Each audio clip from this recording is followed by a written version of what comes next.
L'Alaska, cette terre de beauté sauvage et de défis, fut le théâtre d'un face-à-face géopolitique sans précédent, un événement d'une portée, effectivement, majeure. Ce fut un moment de vérité glaciale où Vladimir Poutine a déballé les cartes sans détour, exposant la réalité complexe d'un monde en profonde mutation, loin des discours édulcorés. Les attentes étaient immenses. Le monde entier retenait son souffle, conscient d'un potentiel tournant décisif dans l'histoire des relations internationales. Un dialogue direct entre superpuissances, sans les intermédiaires habituels, a délibérément court-circuité les canaux multilatéraux. L'Europe, acteur majeur traditionnel, s'est retrouvée reléguée au rôle de simple spectatrice, marginalisée et impuissante. Ce choc remet profondément en question l'ordre mondial établi, signalant une redéfinition audacieuse des sphères d'influence où les intérêts nationaux reprennent le pas sur la coopération. Question à vous. Aidez-nous avec le timing de nos émissions. Indiquez votre pays, ville et l'heure actuelle chez vous. Le sommet en Alaska fut une démonstration magistrale de la diplomatie russe, où Vladimir Poutine a exposé la position de Moscou avec une clarté limpide et une fermeté inébranlable. Scott Ritter, l'analyste politique et ancien officier du renseignement, l'a affirmé. Un nouvel ordre mondial n'est possible qu'aux conditions dictées par la Russie. Ces conditions incluent la reconnaissance de zones d'influence légitimes, la non-expansion de blocs militaires hostiles aux frontières russes et la cessation de toute ingérence. Loin des compromis, Poutine a présenté une position monolithique, un ultimatum non négociable, marquant une rupture nette. Cette intransigeance s'explique par une accumulation de facteurs historiques et de sécurité nationale considérés comme vitaux par Moscou. L'heure des demi-mesures est révolue. La sécurité de ses frontières et de ses intérêts fondamentaux ne peut plus être mise en jeu par des manœuvres perçues comme hostiles et déstabilisatrices. Suite à ce face-à-face intense, le président américain, Donald Trump, est apparu en conférence de presse, adoptant un ton mesuré mais apparemment menaçant. Il a déclaré que la Russie subirait des conséquences sévères, sanctions économiques renforcées, représailles diplomatiques, si elle n'arrêtait pas le conflit. Cette déclaration, interprétée comme une menace directe par les médias, pourrait être plus nuancée. Était-ce une performance calibrée destinée à son électorat et aux factions pro-guerre interne? Un piège subtil se cachait-il derrière les mots, visant à désamorcer des pressions internes tout en ménageant la Russie? Poursuivant sa stratégie, Trump a proposé une seconde rencontre, incluant le président du pays connu. Cette proposition, loin d'un geste d'ouverture sincère, est analysée comme une manœuvre complexe et habilement orchestrée. L'objectif caché, piéger la nation voisine et son dirigeant, les plaçant dans une position intenable où tout refus ou toute acceptation, entraînant des concessions, affaiblirait leur position et renforcerait la narrative occidentale culpabilisante, désignant le pays comme le seul responsable de l'impasse. Pendant ce temps, l'Union européenne montrait ses divisions profondes. Seuls 8 leaders de 7 pays européens sur 27 ont signé une déclaration sur les sanctions. Un chiffre dérisoire qui souligne une désunion frappante et une incapacité manifeste à parler d'une seule voix sur des questions de sécurité et de politique étrangère. Cette fragmentation est un signal clair de faiblesse, prouvant que le continent peine à affirmer son autonomie stratégique et à défendre ses propres intérêts face aux pressions extérieures. La crédibilité de l'UE est lourdement compromise, l'exposant à être manipulé et instrumentalisé. Question à vous. D'où nous regardez-vous en ce moment? Ville et pays, s'il vous plaît. Ce qui s'est passé en Alaska dépasse le simple sommet. C'est un moment de bifurcation géopolitique majeure, un tournant décisif dont les répercussions s'annoncent profondes et irréversibles pour la sécurité mondiale et l'économie planétaire. La Russie, forte de ses intérêts stratégiques, a présenté des conditions de paix claires et non négociables. Soit les causes premières du conflit, expansion de l'OTAN, ingérence, menaces sur ses frontières, sont éliminées à leurs racines, soit la confrontation armée se poursuivra inévitablement. C'est une logique implacable et sans concession, reflétant une détermination absolue à protéger ses intérêts vitaux. Cette poursuite inévitable des hostilités signifie plus de pertes humaines tragiques, des destructions matérielles irréversibles d'infrastructures et de villes, et une déstabilisation accrue des régions déjà éprouvées. Imaginez les implications dévastatrices pour la stabilité régionale, avec des risques de débordement. Les populations civiles, innocentes, se retrouvent otages involontaires d'un jeu de puissance cynique, leur vie et leur avenir suspendus à des décisions prises loin d'elles. Dans cette nouvelle donne géopolitique, l'Europe émerge incontestablement comme la grande perdante et principale victime collatérale. Jetée sans ménagement sur le bord de la diplomatie active, son influence diminue et sa voix devient de plus en plus inaudible face au dialogue entre les géants. Les États-Unis et la Russie, dialoguant directement, relèguent l'Europe à un rôle secondaire, la privant de son rôle traditionnel d'acteur majeur. Est-ce acceptable pour un continent aspirant à être une puissance mondiale autonome? La crédibilité de l'Union européenne est profondément en jeu, son avenir en tant que bloc uni remis en question. Face à cette réalité amère, la population occidentale pourrait douter sérieusement des récits officiels et de la propagande médiatique, remettant en question la légitimité et l'efficacité de leurs dirigeants. Une perte de confiance aux répercussions imprévisibles, menaçant la cohésion sociale des démocraties. Quelle est la mesure ou la sanction qui change réellement la donne dans la région? Soyez précis.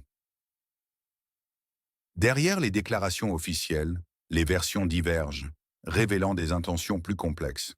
Officiellement, Trump semblait menacer la Russie, mais Scott Ritter, fort de son expérience, révèle les dessous. Le président américain désirerait la paix et la désescalade, mais serait contraint par son entourage et des forces influentes, le Deep State, réseaux opaques, et les néoconservateurs, groupes de pression bellicistes.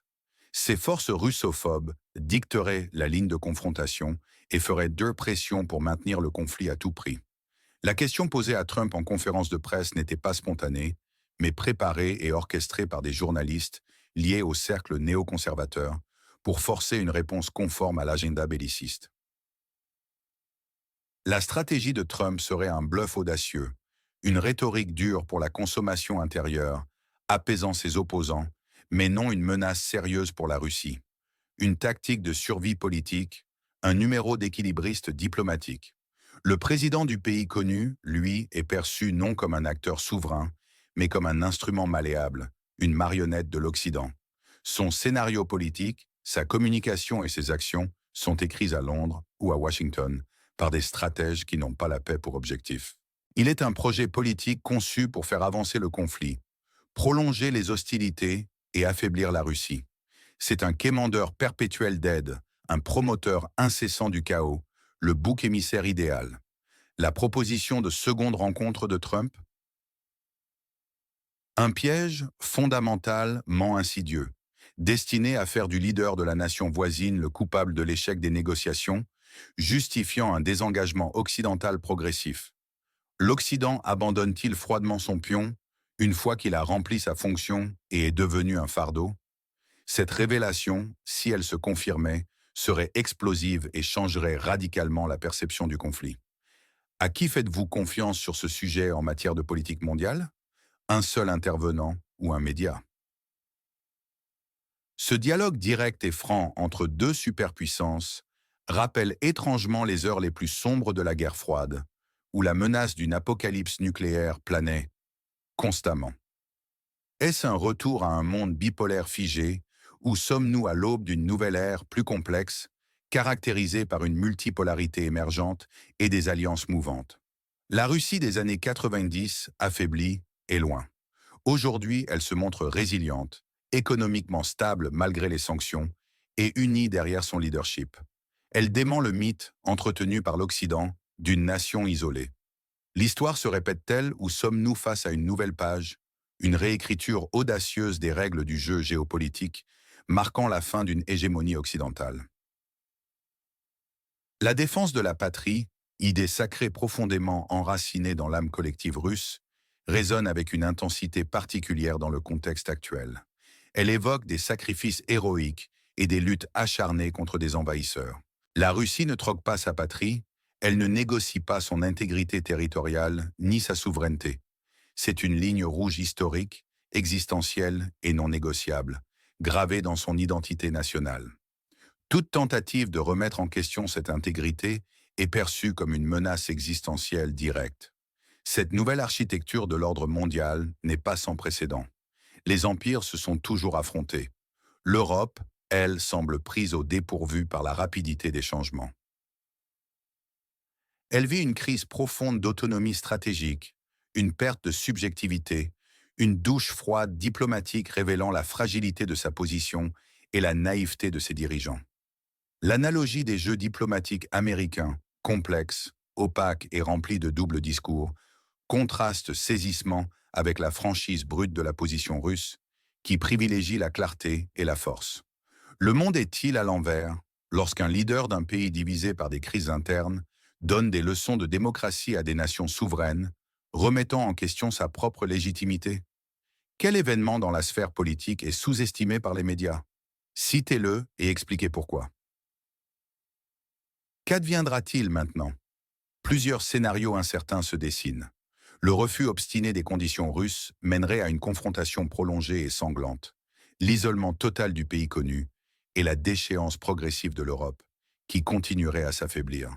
Un scénario catastrophe où l'Europe deviendrait un simple champ de bataille par procuration, sans réelle influence, sacrifiée.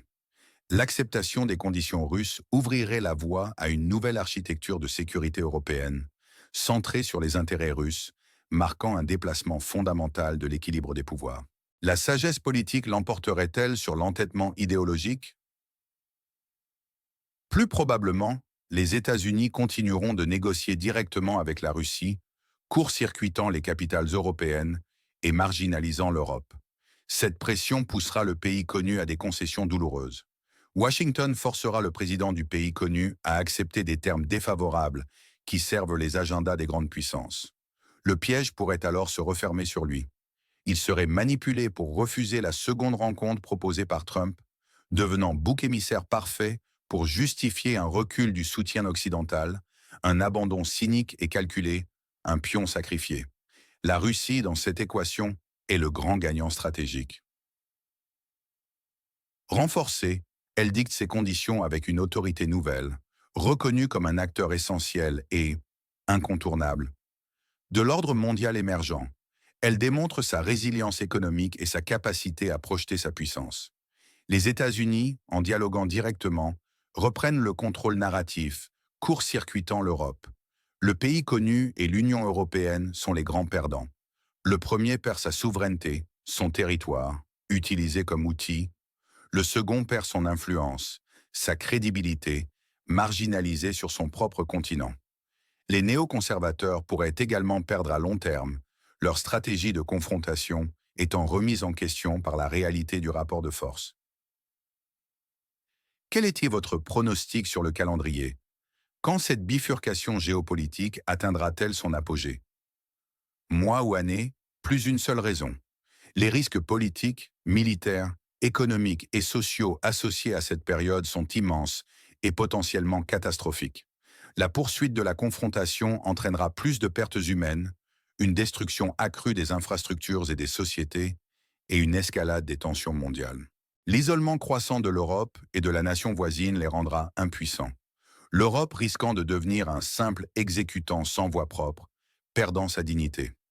L'instabilité interne aux États-Unis pourrait s'intensifier, exacerbée par les divisions politiques. Le Deep State minera les tentatives de paix sincère, perpétuant un état de guerre larvé.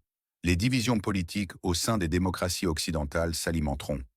L'effondrement de la rhétorique occidentale, basée sur des principes qu'elle ne respecte plus, est une menace réelle. La population occidentale, désabusée, finira par voir les mensonges. La confiance dans les dirigeants s'effondrera, ouvrant la voie à des troubles sociaux. C'est un tournant radical. Poutine, en Alaska, a parlé calmement, avec une assurance tranquille et une vision stratégique claire, mais avec une fermeté inébranlable, offrant un contraste frappant avec la panique et la confusion des officiels européens. Les Américains, habitués aux jeux diplomatiques complexes, ont été choqués par la franchise russe, perdant leur marge de manœuvre. Poutine a été accueilli avec un respect symbolique, reconnaissant son statut de superpuissance. Le président du pays connu est apparu comme un quémandeur perpétuel, une image de faiblesse et de dépendance. Cette image marque les esprits et reflète le nouveau rapport de force. Les illusions américaines sur l'affaiblissement de la Russie s'évaporent face à la réalité d'une économie résiliente et d'une cohésion nationale forte. Les milliards investis dans l'armement du pays voisin n'ont fait que modifier la position russe, l'ancrant plus fermement. Cela a conduit à l'intégration irréversible de nouveaux territoires, scellés par le sang des soldats. La Russie ne troque pas sa patrie. C'est un appel au plus profond patriotisme et à la légitimité historique. Où se trouve la ligne rouge entre les intérêts russes et ceux de l'Occident? Répondez en une phrase. La déconstruction méthodique des mensonges occidentaux est en marche, exposant les incohérences et les hypocrisies. La Russie, unie derrière son leader, affiche 85% de soutien selon des sondages occidentaux, un camouflet retentissant. Plus de 60% de la population du pays connu, dévastée et désillusionnée, voudrait le départ de son président, signe d'une légitimité interne érodée. Ces chiffres parlent d'eux-mêmes avec une éloquence brutale. La façade d'unité européenne s'écroule. Seuls 8 leaders sur 7 pays ont signé les sanctions. Des milliards engloutis dans la guerre alimentent le chaos, non la paix. Un président sans peuple. La vérité éclate. L'Occident est-il prêt à voir cette vérité dérangeante, à admettre ses erreurs et à en tirer les leçons? Le monde multipolaire émerge irréversiblement, reléguant l'hégémonie occidentale au passé. L'Europe, à la dérive, aveuglée par ses illusions, se noie dans l'insignifiance géopolitique, incapable de se positionner de manière autonome. Le président outil, marionnette de Londres et Washington, exécute un script qui ne sert pas son peuple. Le peuple paie le prix le plus lourd en vies humaines et en avenir hypothéqué. Poutine, le roc inébranlable et stratège, se dresse face à l'hypocrisie occidentale, incarne un réalisme brutal. Trump, pris au piège du Deep State, mène sa lutte secrète pour la paix. Le piège se referme sur le pays connu. L'Occident sacrifie son pion pour justifier son désengagement, révélant la vraie nature cynique et utilitaire de ses alliances. La Russie dicte ses conditions. Un monde nouveau est en train de naître, plus incertain et potentiellement plus dangereux, mais à quel prix pour l'humanité? Où nous regardez-vous en ce moment précis? Partagez votre ville et votre pays dans les commentaires. La question brûlante qui se pose à la communauté internationale est la suivante. Est-elle capable d'accepter cette nouvelle réalité géopolitique, aussi brutale et dérangeante soit-elle, ou s'enfermera-t-elle obstinément dans des illusions passées, risquant ainsi une confrontation encore plus sombre et dévastatrice? Votre analyse compte énormément et nous est très précieuse dans ce débat crucial. N'hésitez pas à partager vos pensées et vos réflexions dans les commentaires. Abonnez-vous à notre chaîne pour ne manquer aucune de nos analyses percutantes.